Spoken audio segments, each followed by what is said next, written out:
बचपन से ही आपने सुना होगा कि महाभारत सिर्फ एक युद्ध नहीं था, बल्कि यह युग था वरदानों, रहस्यों और अद्भुत लीलाओं का। पांडवों का वनवास, द्रौपदी का संघर्ष और भगवान कृष्ण की करुणा, सब मिलकर ऐसी कहानियां रचते हैं जो आज भी हमारी जिज्ञासा को जगाती हैं। कौरवों के छल के कारण पांडवों को 13 वर्षों का वनवास मिला। जंगलों में रहना, कठोर मौसम सहना और हर दिन भोजन की चिंता करना उनकी नियति बन चुकी थी।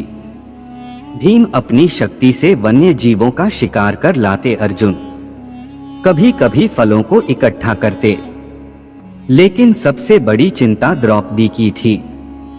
उसका मन हर दिन एक ही सवाल से व्याकुल रहता, अगर अचानक कोई अतिथि आ जाए तो हम उन्हें कैसे भोजन कराएंगे। एक दिन द्रौपदी की यही पीड़ा सूर्यदेव तक पहुंच गई। वे उसके सामने प्रकट हुए और बोले, हे सुशीली, तेरी चिंता ने मुझे व्याकुल कर दिया है। आज से यह अक्षय पात्र तुम्हें भेंट है। जब तक तुम स्वयं भोजन न कर लो तब तक इस पात्र से असीमित भोजन निकलेगा। चाहे कितने भी अतिथि आ जाएं, यह पात्र कभी खाली नहीं होगा। द्रौपदी ने आभार भरे आंसुओं के साथ वह पात्र ग्रहण किया और सचमुच उसी दिन से पांडवों और उनके अतिथियों को कभी भूखे पेट नहीं सोना पड़ा। कहते हैं कि हजारों ऋषि मुनि, तपस्वी और वनवासी उस पात्र से भोजन पाकर संतुष्ट हुए, लेकिन कहानी यहीं समाप्त नहीं होती। एक दिन महर्षि दुर्वासा अपने हजारों शिष्यों के साथ पांडवों के आश्रम पहुंचे। सब जानते थे कि उनका स्वभाव कैसा है। जरा सी देर या असम्मान पर वे क्रोध में श्राप दे देते। उन्होंने आदेश दिया, हे पांडव, हमें और मेरे शिष्यों को भोजन चाहिए।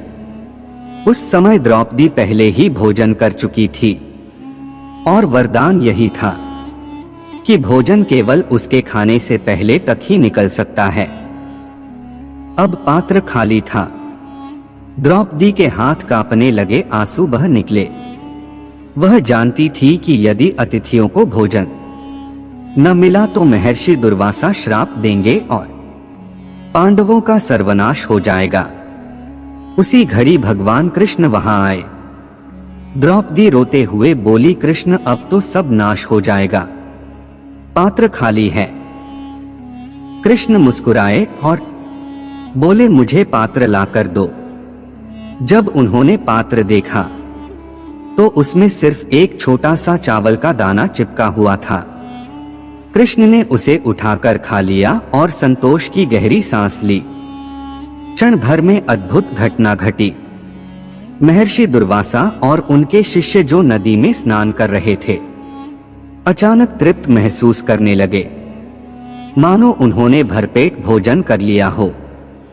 वे आपस में कहने लगे, अब भोजन की आवश्यकता ही नहीं रही, और प्रसन्न होकर वहां से चले गए। इस प्रकार अक्षय पात्र और कृष्ण की अद्भुत लीला ने पांडवों को एक भयानक श्राप से बचा लिया। लेकिन रहस्य यही खत्म नहीं होता। महाभारत युद्ध समाप्त होने के बाद अक्षय पात्र का क्या हुआ? कुछ कथाएं कहती हैं कि कृष्ण ने इसे देवताओं को लौटा दिया।